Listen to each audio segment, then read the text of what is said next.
Amém? Deus abençoe o Ministério de Louvor, levitas vocais e músicos. Deus abençoe as servas do Senhor, diaconisas e missionárias que ali estiverem intercedendo. E também que Deus abençoe a todos os cooperadores que de uma forma direta ou indireta estão cooperando para que tudo dê certo neste culto. Começando pelos homens que estão na mesa, pessoas que são sérias, que se dedicam ali na mesa de som, até às vezes até nos suporta quando nós cobramos alguma coisa, né? Os mesários sofrem, eu já fui mesário, eu sei como sofre o mesário, né? Então que Deus abençoe os homens que tomam conta da mesa, Deus abençoe os servos do Senhor, diáconos que também cuidam da parte da imagem, do som levado até os que estão conosco nas plataformas. Deus abençoe os intercessores, enfim, que o Senhor possa essa noite recompensar a todos em nome do Senhor Jesus, tá bom? Então vamos à palavra de nosso Deus. Eu convido meus irmãos a ir no primeiro evangelho do Novo Testamento, que é o livro de Mateus, Mateus capítulo de número 16, e nós vamos a alguns versículos ler seguidos, o 13, o 14 e o 15.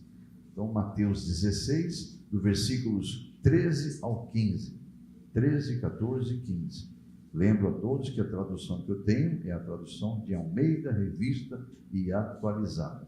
Eu trago duas Bíblias porque também, se Deus tocar de ler numa versão atualizada ainda, que é a nova versão internacional, eu leio. Mas eu deixo bem claro sempre que as traduções são todas elas para tentar trazer um melhor entendimento, né? Porque a palavra original, principalmente do Novo Testamento, ela é em grego, então é obviamente que tem que ser traduzido. Então as traduções aqui estão para, em nome de Jesus, nos dar mais entendimento, né?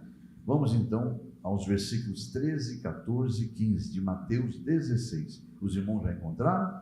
Amém? Indo Jesus para os lados de Cesareia de Filipe, perguntou a seus discípulos: quem diz o povo ser o Filho do Homem? Versículo 14.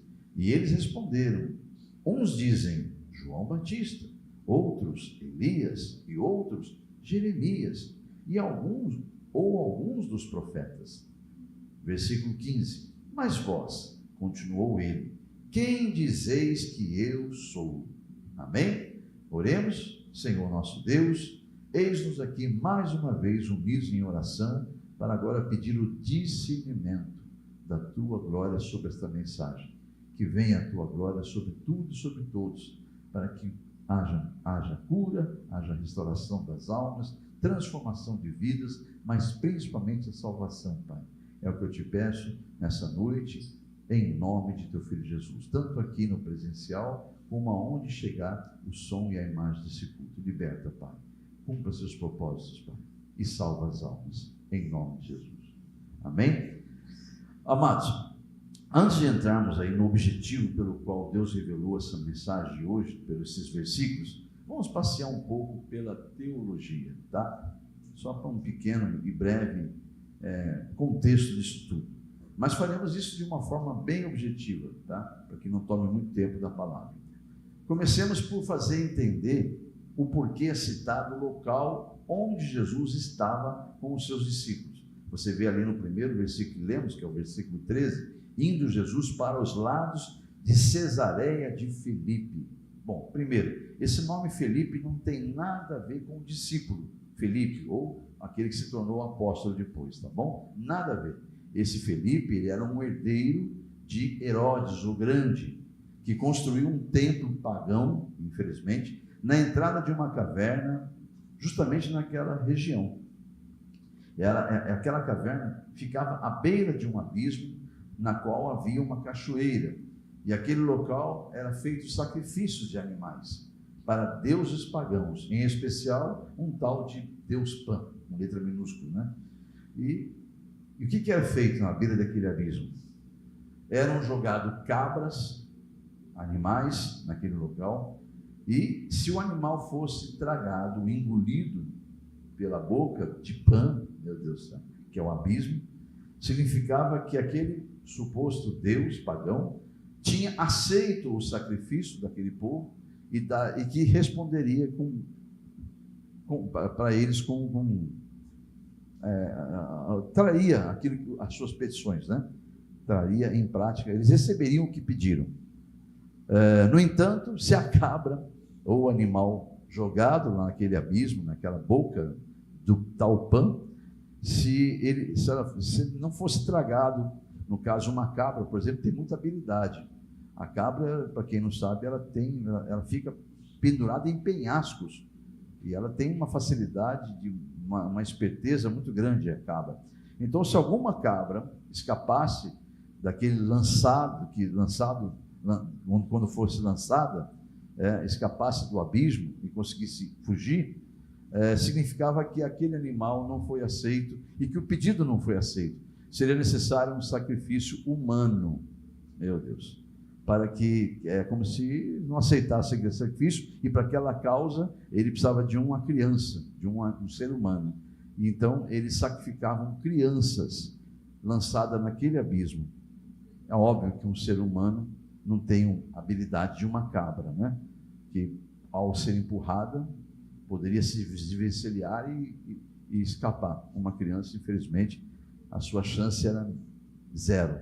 Então as crianças lançadas naquele abismo, obviamente, morriam, né? E não voltavam mais, obviamente. A cabra conseguia escapar, muitas vezes ia embora, mesmo lançada, ela caía, ficava ali em penhasco e fugia. Já a criança não tinha essa. Então, aquele lugar, pelos judeus, era considerado como imundo.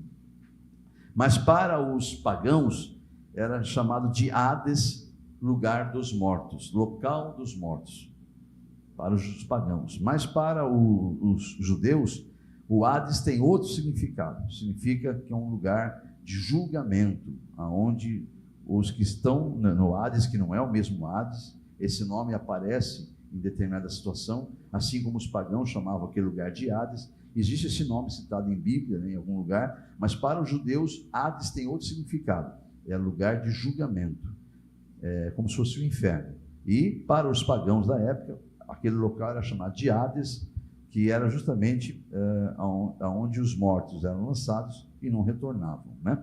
Enfim, era local dos mortos. Então, um pouquinho de teologia, só para vocês entenderem algumas coisas. Por que entender? Porque tem uma certa passagem que Jesus vai falar algo, e é importante você saber a teologia.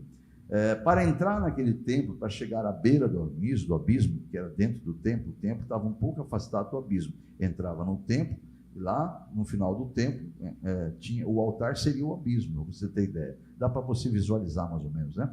E para entrar tinha uns portais, uns portões, que se chamavam portões do Hades, né? Eis o porquê, agora sim, que é importante você saber isso tudo, o porquê que é citado a localização onde Jesus estava. Observe que ele não é citado que ele entrou em Cesareia de Filipe, não é citado porque os judeus não se aproximavam daquele lugar, por chamar aquele lugar de imundo, tá? Então, se Jesus entrasse lá com os discípulos, eles com certeza seriam perseguidos. Então, Jesus não foi, que era um lugar pagão.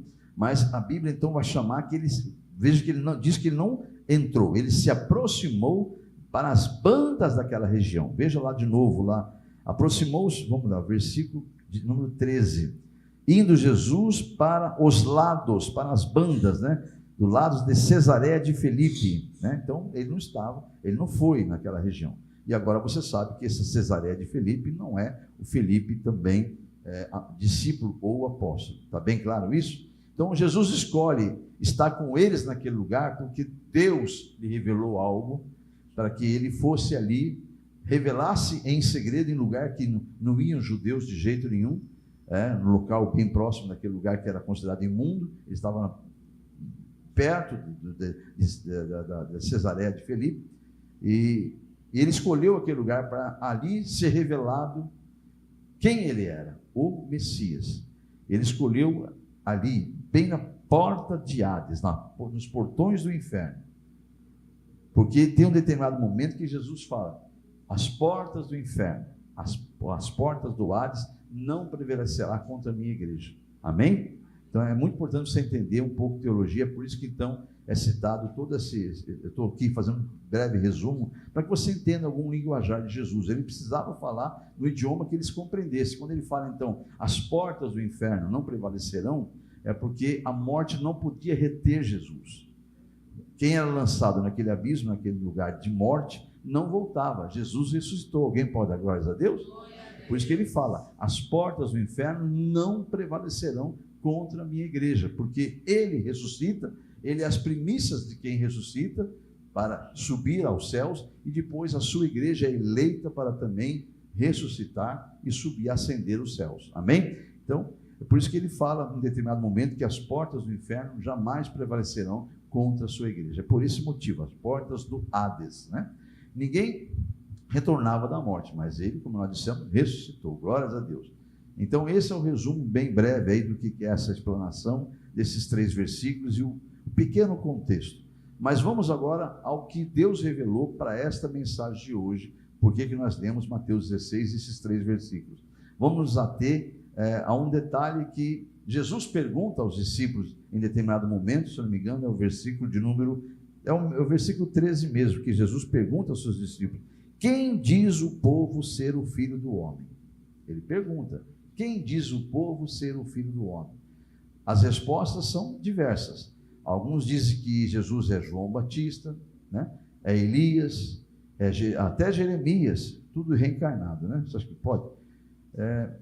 Essas 3 personagens, João Batista, Elias e Jeremias, 2 profetas, 3 profetas, né? Porque João Batista também era um profeta, que andava de uma forma muito estranha pelo deserto, anunciando a vinda do Messias, né? Então, essas 3 personalidades bíblicas, Elias, Jeremias e João Batista, eram muito conhecidas em Israel e muitos respeitados pela história que era contada nos livros, e aquele povo ali havia vivenciado com João Batista, né? E então é claro que as respostas vinham daquela forma por desconhecerem ele, o verdadeiro sentido de quem é Jesus. Eles não sabiam, e é óbvio que o Senhor Jesus compreendia isso. Eles não tinham como saber, eles não tinham como responder quem era Jesus, porque para eles era mais um profeta, porque pode observar que no versículo 13, ele até fala no finalzinho, ou um dos, versículo 14, né? Ou algum dos profetas, né? Então eles respondem: esse aí com certeza é Elias, ele está com o espírito de Elias, ele está com o espírito de Jeremias, ou até citaram alguns outros profetas, mas mais fortemente falavam de Elias, Jeremias e João Batista. E Jesus, sabendo que eles não teriam condições alguma de ter o discernimento de quem ele era, porque não tinham o Espírito Santo, ele então pergunta para quem tinha condições de ter, porque esses a quem ele pergunta andavam com ele e viram grandes sinais acontecer. Então era para eles saberem, mas eles não tinham ainda muita ciência de quem era Jesus, só ficavam admirados dos grandes sinais que aquele homem fazia, mas sabiam que ele era da parte de Deus, mas não sabia que ele era o Messias ainda. Então ele pergunta: mas tudo bem, eles falam assim, vamos trazer uma linguagem nossa que Deus permite. Tudo bem, eles estão falando isso aí, é normal, eles não têm como ter discernimento, nunca andaram comigo, não me conhecem, né? É normal que pensem assim. Agora vocês andam comigo, eu quero saber vocês, o que falaram para ele? Quem vocês dizem que eu sou para eles? Amém? Houve um silêncio, um breve silêncio, mas de repente o mais improvável dos discípulos responde: tu és o Cristo, o Filho do Deus vivo. Versículo 16, ele responde o mais improvável, amados, porque este era um discípulo complicado. Se você pensa em alguém complicado, pense em Pedro. Pedro dava muito trabalho, ele era um homem muito chucrão, era um ogro mesmo, tá? Aquela pessoa difícil era uma pessoa que era difícil. Pedro era terrível. E aí o mais improvável dos discípulos, aquele mais chucrão de todos, responde: tu és o Cristo, o Filho do Deus vivo. Aleluia. Logo em seguida, no versículo 17, Jesus vai dizer: não pense que foi você que respondeu, não. Então eu vou ler para vocês. Então Jesus afirmou: bem-aventurado és, ou seja, tu és muito feliz, porque ele vai dizer por quê, trazendo para mim as palavras aqui que Deus permite. Você acabou de ter uma revelação do meu Pai. É isso que ele fala. Você é um homem muito feliz, hein? Acabou de receber uma revelação direta do céu, porque todo esse local, eu vim para cá justamente para vocês terem noção que onde nós estamos, perto daqueles portões do inferno, do Hades, onde é o lugar dos mortos, para dizer para vocês figuradamente que eu vou também ser levado ao mundo dos mortos, mas eu vou voltar. E agora você, Pedro, acabou de ter uma confirmação. O Espírito do meu Pai revelou para você que eu sou quem eu sou. Aí, por isso que ele vai dizer, porque o fato de ele dizer, tu és o Cristo, para quem não sabe, o Cristo é ungido, o escolhido, é o Messias, amém? E ele responde com muita clareza, o Filho do Deus vivo.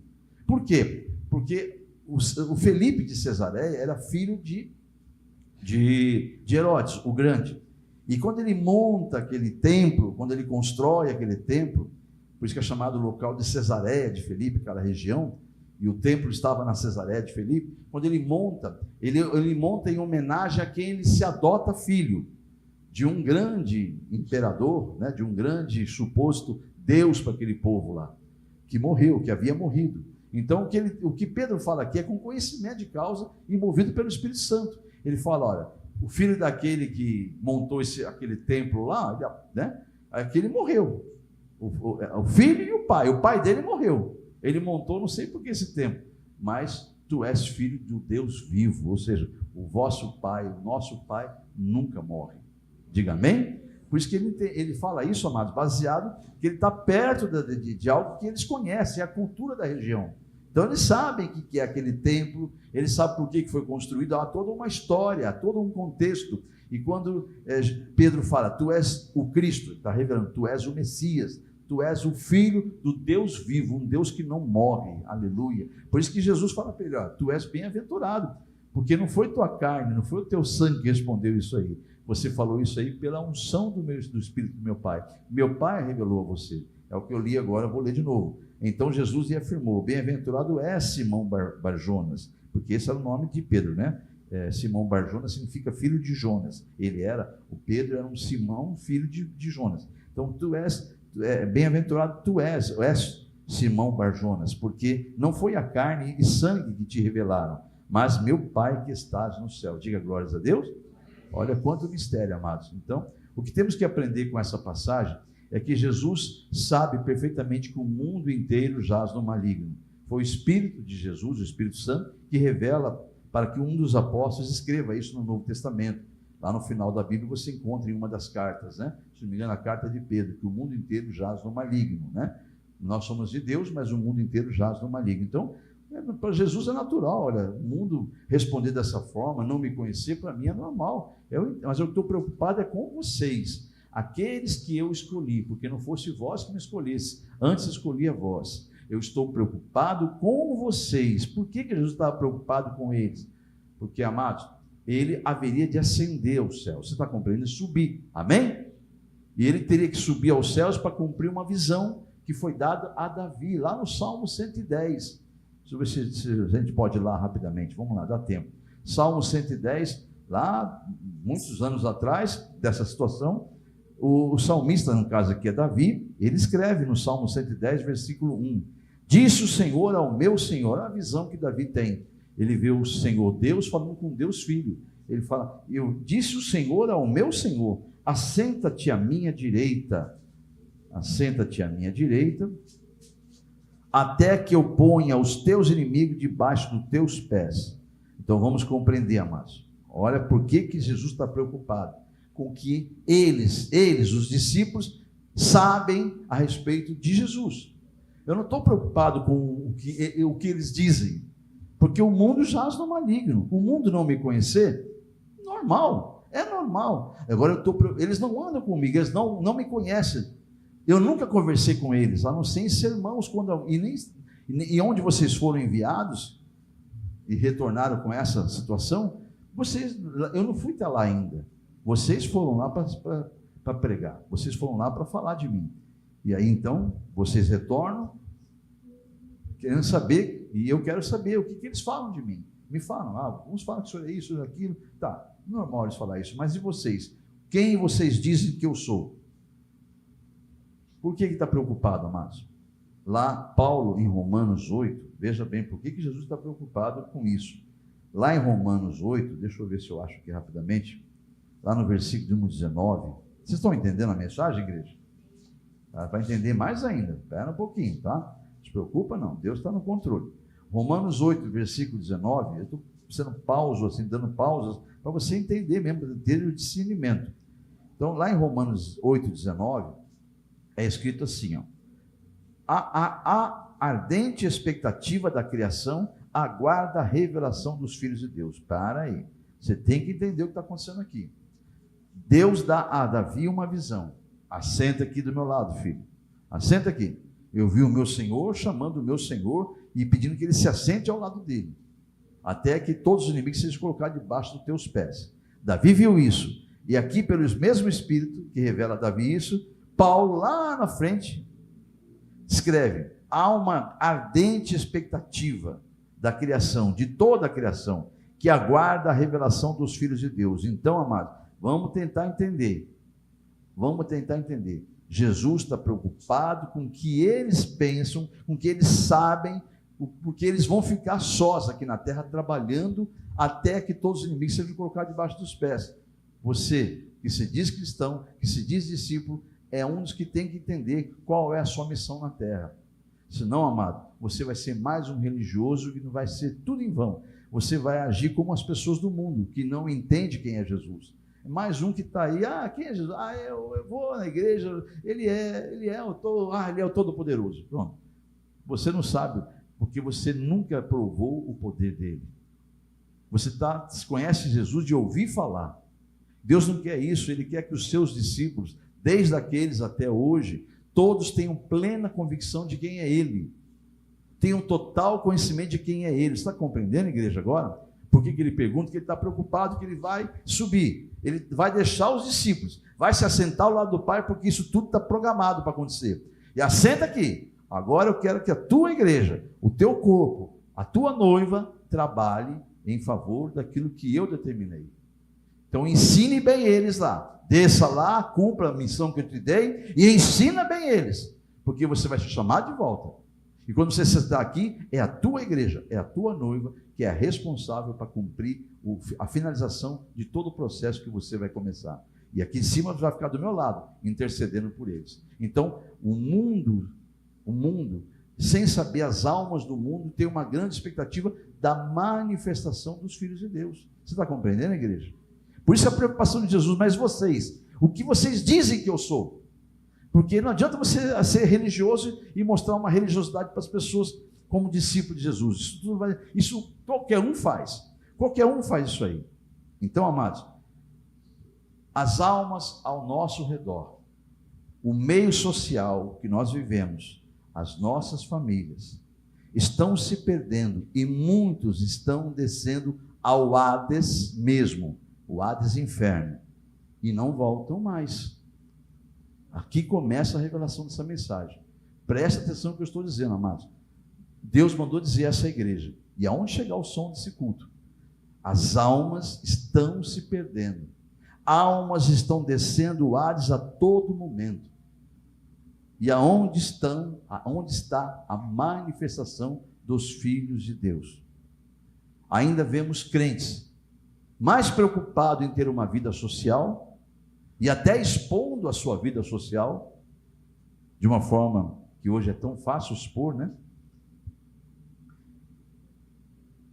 Com mensagens vazias que não levam a lugar nenhum, do que como cristão ou cristã que é, deveria estar enchendo suas redes sociais com mensagens de salvação. Agora vem o silêncio, né? Deus falou isso com muita dor, amados. Ele falou assim: meus filhos, minhas filhas, que já me conhecem, que andam comigo, continuam agindo como as pessoas do mundo. Muitos têm comportamentos totalmente mundanos em suas casas, em seu meio social, em suas redes sociais. O mundo se comportar assim, amados, é compreensível. Mas e aqueles que já foram alcançados pela palavra da libertação e da salvação? Por que se comportam assim? É insano! É insano, é loucura! Alguns podem até dizer nessa hora, tá aí, ó, eu já ouvi mensagem como essa, está se repetindo a palavra, então ele viu alguma coisa minha. Natural.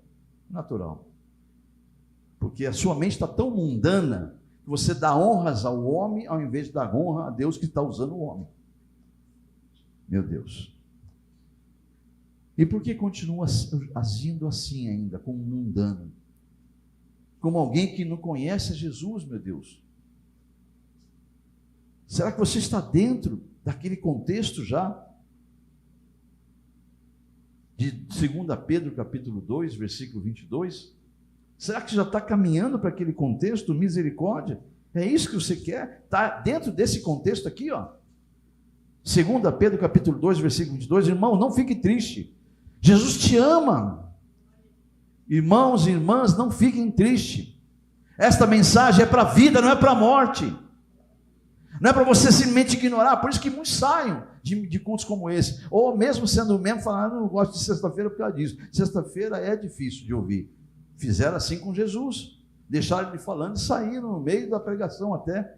João 6. Mas lá, será que você quer estar dentro desse contexto de 2 Pedro, capítulo 2, versículo 22? Esse horário que Deus me revelou isso essa madrugada, hoje de manhã, eu fiquei em choque. O senhor fez essa pergunta, será que essas pessoas querem estar como 2 Pedro 2, 22? Eu fui lá ver o que era. O que está escrito lá? Com eles aconteceu o que diz certo adágio verdadeiro: o cão voltou ao seu próprio vômito, e a porca lavada voltou a revolver-se no lamaçal. Deus falou no meu coração isso, amados. Quem tem um comportamento mundano, sendo conhecedor da palavra de Deus, é como um cão que volta a comer o seu próprio vômito, ou como uma porca já lavada voltando ao lamaçal. Crente, quando é que você vai despertar, crente? Desperta enquanto se pode, amado. Desperta enquanto se pode. Ninguém tem controle da vida. Você ainda acha que tem o domínio da sua vida? Ainda insiste em achar que tem domínio? Eu falei no culto de terça-feira, eu vou repetir pelo Espírito Santo agora. Ele me traz à memória, à mente o que eu vi. Um prefeito de uma cidade de Minas Gerais, para quem não ouviu a pregação de terça-feira, ouça agora. 61 anos, um homem cheio de vida, entra todo folgoso, com a sua mulher de mão dada em um lugar público. Alguns falam que era um culto, outros falam que não, que era um evento político mesmo. Eu não vou entrar em detalhe, porque é muita conversa, eu não gosto de conversa. O foco é, você entendeu que está lá na internet, procura lá na internet lá. Prefeito de Minas que morre com infarto fulminante. Publicamente, ele chega, mas passando aquele corredor de mão dada com a mulher, você vê que pose bonita de um homem assim, bem pompudo, sabe? Ele entra, pega o microfone, fala publicamente, daqui a pouco no meio do nada, ele sofre um infarto e morre ali, na frente de todo mundo, com 61 anos de idade. Então, amados, quem é o ser humano que tem essa insanidade de achar que você tem governo, controle sobre a tua vida, meu irmão? Misericórdia. Agora, a pergunta que não quer calar: que tipo de cooperação você está dando em relação à obra de Deus em seu meio social? Almas estão descendo todo dia para o Hades. Deus está mandando dizer, almas estão descendo para o Hades e não voltam mais. Não voltam mais, amados. Meu Deus. Muitos vão deixar de assistir esses cultos, amado. Pode ser ter. Tem pessoa que está louca em ir embora, não vê a hora de ir embora porque não quer ouvir. É aquele tão, olha, misericórdia, Senhor, me segura a minha língua. É tão hipócrita, tão irracional. Estou tentando usar palavras aqui, amados, porque é insano. A pessoa parece aquele débil que põe tapa o ouvido e fala, não quero ouvir, não quero ouvir. Porque deixar de ouvir uma palavra dessa é justamente ser insano e não querer mais, não querer a salvação, amados.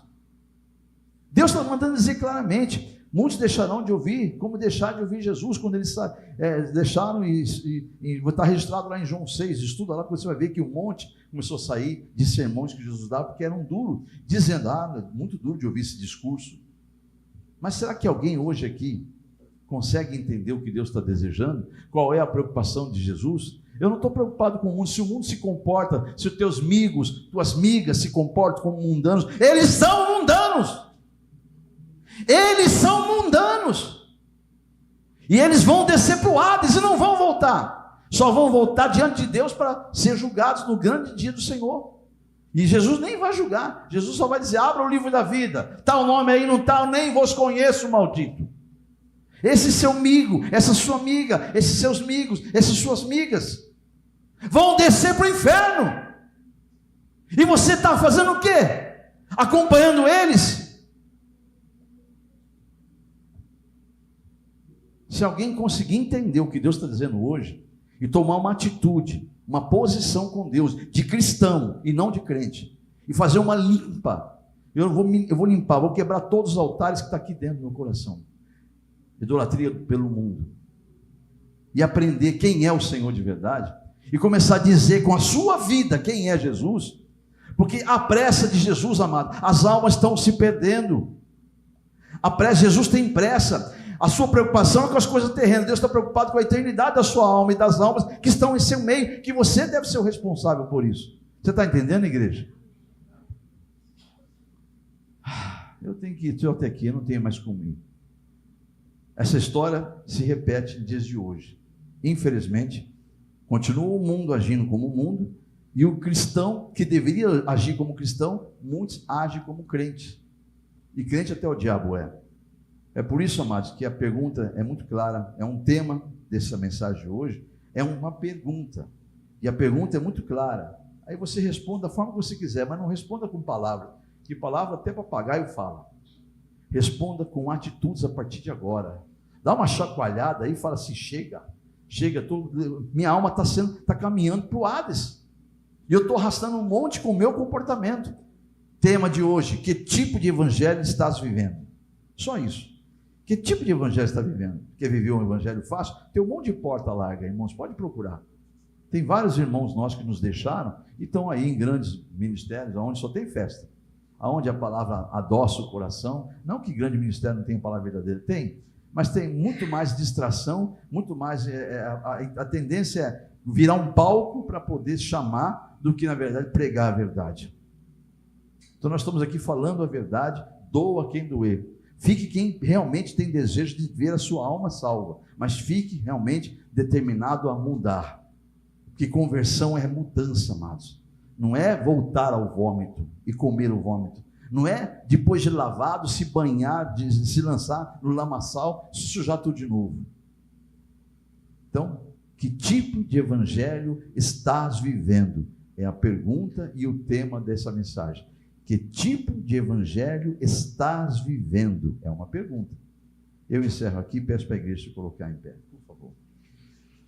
Se você não quiser voltar mais aqui, eu lamento. Se você não quiser mais nos assistir, eu lamento. Mas eu não vou negar o meu Senhor Jesus. E o desejo dele é salvar a tua alma. Senhor Deus, mais uma vez só posso ir até aqui, Pai. Esta é a palavra que o Senhor revelou para a tua exclusiva glória. Enquanto muitos estão preocupados com as coisas terrenas e buscar aqui aquilo que agrada a carne, o Senhor está preocupado em lavar as almas, as vestes espirituais do teu povo, tirar a sujeira imunda deste mundo que está por fim, está no final, Senhor. Muito em breve o Senhor resgatará a igreja para vir com o juízo final sobre este mundo. Pai, que acorde, que desperte, ainda enquanto há tempo, e o nome do Senhor seja glorificado sobre essas vidas que entenderam, pelo teu Espírito, essa mensagem, para que o teu nome seja glorificado. Restaura as almas, Pai, transforma elas, limpa elas de toda impureza. A tua palavra é que lava, a tua palavra é que purifica. Que seja feito isso para a tua glória, em nome de Jesus. Se você recebe essa palavra, diga glórias a Deus. Senhor, estenda as mãos para cá. Senhor, tudo que foi apresentado neste altar, ou mesmo algum altar montado através do culto virtual pelas plataformas, tudo que foi apresentado com fé, Senhor, o Senhor jamais vai decepcionar aquele que crê no Senhor. Então, o que nós declaramos aqui agora é que o nome do Senhor será glorificado na vitória que este povo recebe porque creu no Senhor. Que venha tudo aquilo que o Senhor determinou para quem está nesse propósito de ter apresentado algo diante do teu altar. E o nome do Senhor seja glorificado com a vitória que o Senhor concede a teu povo, em nome de Jesus. Amém? Venha buscar o que você colocou no altar. Só não esqueça de dar glórias a Deus por isso, pela vitória, se você realmente tomou posse dela, em nome de Jesus. Amém, Jesus. Glórias ao nome do Senhor. E conhecereis a verdade, e a verdade vos libertará. Se, pois, o Filho, a palavra, vos libertar, verdadeiramente sereis livres. Amém? Glórias a Deus. Está aí. Culto de libertação é isso, amados. O resto é para encher templo de pessoas realmente que querem só os favores de Deus. Então, quem realmente quer a salvação, escuta e escuta de bom grado, porque a palavra do Senhor diz: agrada-te do Senhor. Agrada-te do Senhor. Quando Deus determina isso, agrada-te do Senhor. Confia nele, amém? É porque ele sabe que as palavras que vêm para libertar não são agradáveis. Aliás, nenhuma exortação é agradável. A princípio ela machuca, ela dói, ela faz com que o sentimento não seja agradável. Está lá em Hebreus isso aí. Mas depois ela vai dar o fruto pelo qual ela foi designada, se ela for absorvida. Se você se alimentar, engolir mesmo, sabendo, quando você está doente, principalmente de estômago ou intestino, nada vai bem, né, amados? Nada vai bem. Por mais que a pessoa faça um alimento que seja saboroso, cheiroso, naquela hora que você está passando por dor ou por situação desconfortável, nada vai bem, dá até ânsia, né? Quando é apresentado algo que você mesmo gosta. Então, o que tem que fazer? Você tem que se alimentar, porque aquele alimento vai te manter vivo, vai te manter em pé, e assim é a palavra de Deus com exortação. Não é uma coisa que agrada, por quê? Porque você realmente ainda está carnalmente, e a carne não quer saber de Deus, ela guerreia, ela milita contra Deus, então ela é oposta do Espírito Santo. Então, como é que uma coisa espiritual pode agradar a carne? Não vai agradar a carne nunca, nunca vai agradar. É por isso que Deus, ele convida a quem buscar a ele: busque e me procure com toda a inteireza do teu coração, com toda a força da tua alma. Eu quero encontrar-te de uma forma que você esteja em espírito e em verdade na minha presença. Diga amém? Ou seja, cheio do teu espírito, cheio do Espírito Santo. Glórias a Deus. Então, amados, este é o momento em que nós encerramos a mensagem e vamos diretamente para a campanha.